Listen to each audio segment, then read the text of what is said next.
All right, the first question is which set of numbers does not contain the value below? So the first of all, you should be able to simplify the number below, which is square root 64 is the same as square root a squared, which means that will be equal to 8. So if we put it into fraction, negative 8 over 2, that will become negative 4. So next thing, you should be able to find your note. What is each letter, each initial stand for? R is stand for, that's right, real number. N is stand for natural numbers. Z is stand for integers. And Q is stand for rational. So number negative 4, that is integers for sure. And then also integer will be rational number. Integer will be real number. So this is not the answer. And then integer is not the answer. Rational not the answer. The natural number start what? 1, 2, 3, and so on, right? So that was the answer. The next one, which of the following represent the multiplicative inverse of the value below? So this information you should be able to find the property of real numbers. So we went over the lesson and you should be able to make own your examples, right? The multiplicative inverse means, let's say you have A and multiply something with that A should give 1. So when that happens, we find out if you're using the reciprocal,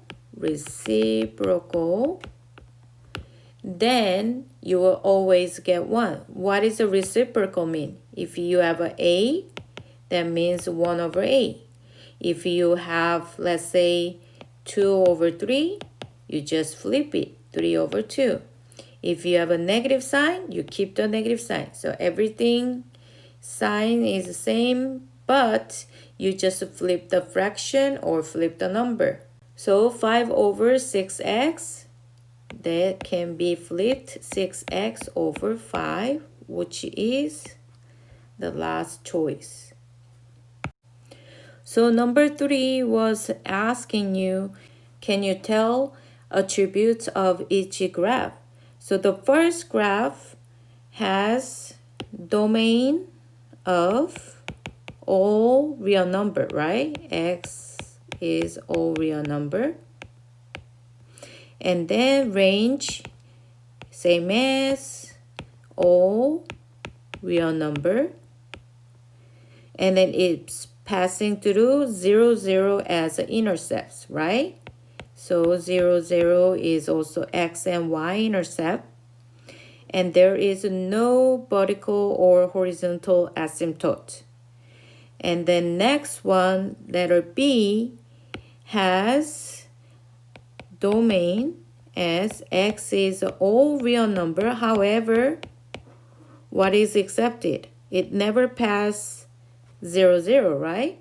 The origin, so x shouldn't be the 0. And same with the range, it is all real number.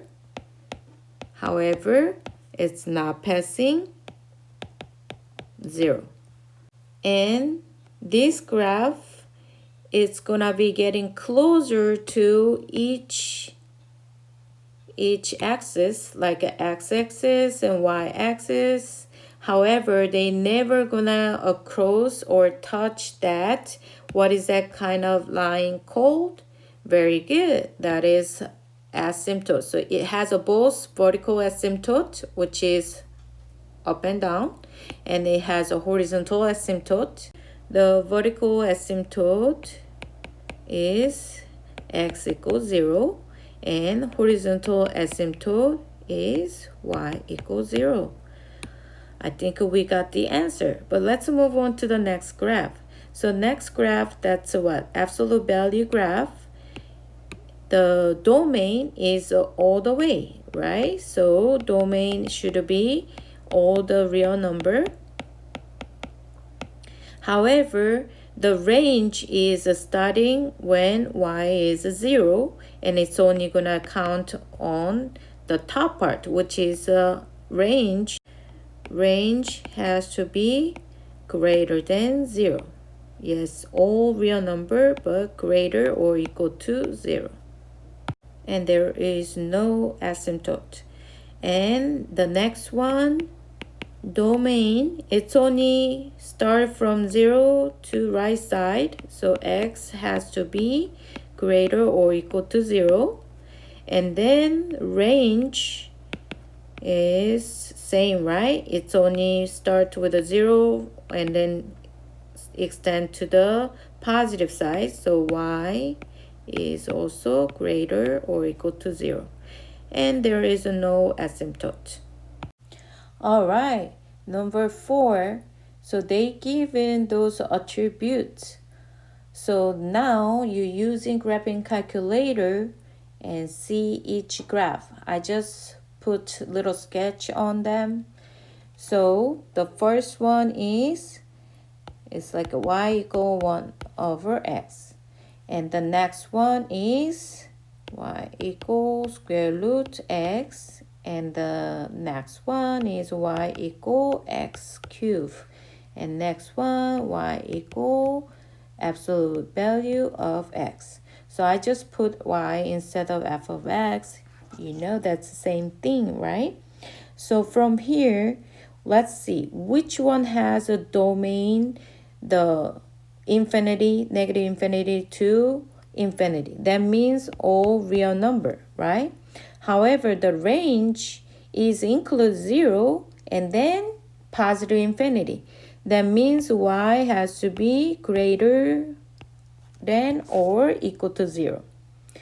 And the 0 at origin. That means the intersection with the graph with the 0, 0. The intersection should be on 0, 0. And symmetrical across the y-axis. That means it's symmetrical with a vertical line, across the vertical line, right? So the first one, that's already out of our choice because it has an asymptote, right? And it's never touched the 0, 0. And the second one, yes, it starts from the 0, so there is a 0 as an origin. However, look at the domain. Domain is only the right side. That means it has to be greater than or equal to 0, so that's not the correct one. And the third one, yes, it has a domain as all real number, but look at this side. Range also has to be all real number, right? Then what's the last choice? Yes, the absolute value graph. The domain is yes, both negative and positive infinity. And range is greater than 0 or equal to 0. Yes, it has an intersection on origin 0, 0. So the answer is the absolute value. So if you have the chart that we went over attributes of parent function, this should be easy to find. All right, number 5. And which statement best describes the asymptote behavior of the graph of the function f of x log x? So this one you can use also graphing calculator. The graph looks like this, and it is passing the x is a 1, y is a 0. So look at the choice, and the first one, f of x approaches and cross the line y equal to. So y equal to is like here. All right, that is y equal to. So this graph getting close to y equal to, but it's not gonna be closed line y equal to, which is that is gonna be the asymptote, right? Horizontal asymptote. So A is not correct described. And then next one, does not cross line y equals 0. So I'm sorry, x equals 0. X equals 0 means y axis, right? That is correct. So this has a two asymptote, horizontal asymptote at y equal 2 and vertical asymptote at x equals 0. So the answer is a B. The next one, it does not cross, it already crossed y equals 0, which means it crossed the x axis, right? And the last one, x has a no asymptote behavior. Yes, we have a 2, right? So horizontal asymptote at y equal 2, the vertical asymptote at x equals 0. So the answer is a B. The next one, which is the intercept of the function f of x, x cubed. So x cubed, I think I have a graph right here. We can use that graph. So what's the intercept? That's right. It's on the origin right here. So that means 0, 0. Number 7, this was so easy, right? You just need to graph on your graphing calculator, and I explained already on previous question. So square root x graph looks like the letter A. So next one, we need to find inverse. So it's already done for us the first step, y equals square root x minus 7. And now what you need to do, switch x and y. So y minus 7. And solving for dy, we're gonna square on both sides. So x squared equal y minus 7. Now leave the y by itself, adding 7 on both sides. So y equal x squared plus 7. So it was the second choice. All right, number 9. F of x equal 3 of x minus 5 plus 8. Which of the following represent f inverse of x? And I hear a lot of you guys say f negative 1 of x. No, f negative 1 is a totally different meaning of inverse. Okay, so start using the right term. So f inverse of x or inverse of f of x. Either way. So let's try the first step. We're gonna put y instead of f of x, 3x minus 5 plus 8. Now switching x and y. And then solve for the y. So subtract 8 on both sides will give us x minus 8 equal 3, y minus 5. And divide by 3. So x minus 8 over 3 equal y minus 5. Now adding 5 on both sides. So this will cancel and then plus 5 there. So 5 with the denominator 3 will be 15 over 3, right?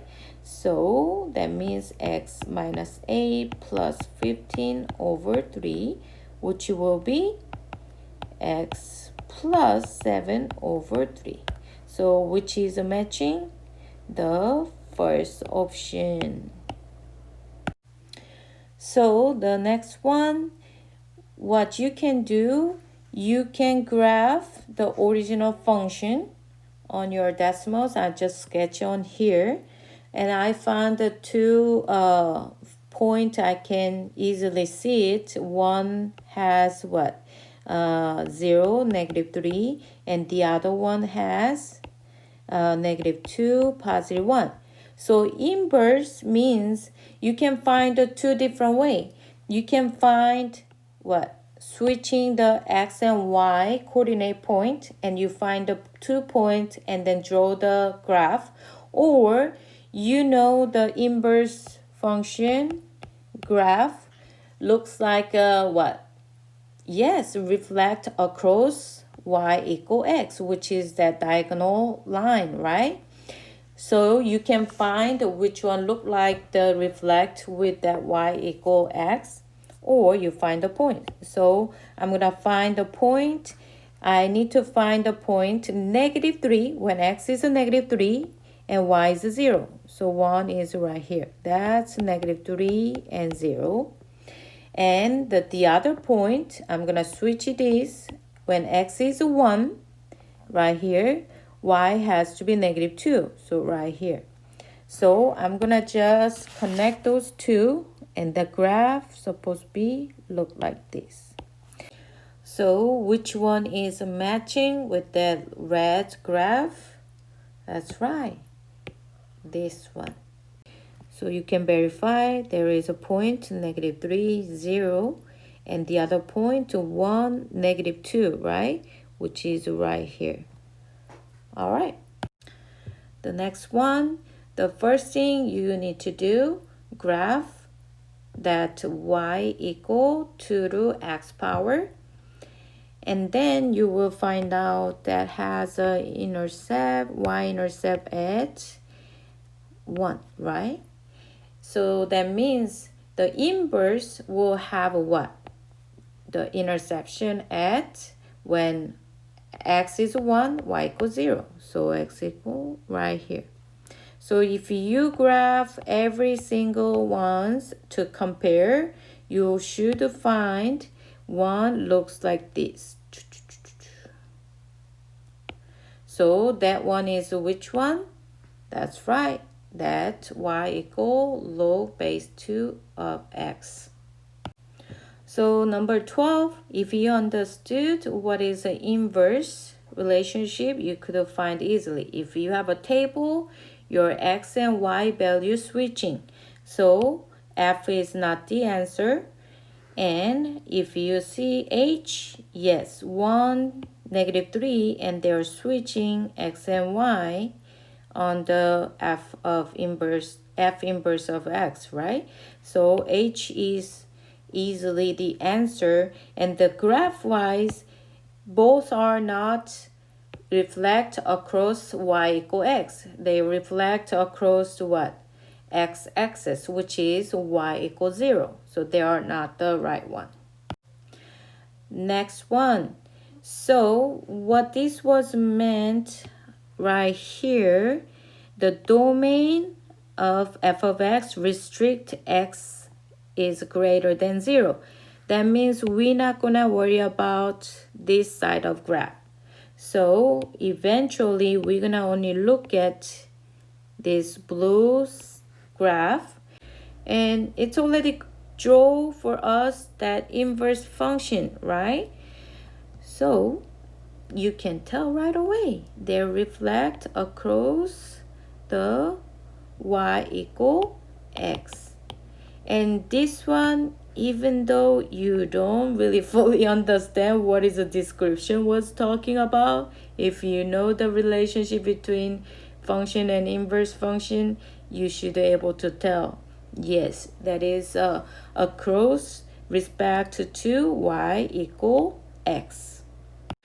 So the next one, same thing. You just need to find that point. What you're seeing on the choice should be flipped, x and y, from the original function graph. So this one has a -1 and 2. That means your original graph should include 2 and -1. Can we find the 2 and -1 when it's a 2? It's a positive one. So that's not the choice. And what about 2 and 3? That means we have to have a 3, 2. So positive 3, positive 2 right here. So G is the correct one. Let's see, negative 2, negative 1. Can you find the negative 1, negative 2 on the graph? No, we don't. When it's negative 1, it's going up. So that's not the one. And next one, negative 5, 4. Negative 5 is right here. No, we don't even get closer to the 4. So that's not the one. Easy. All right, number 15.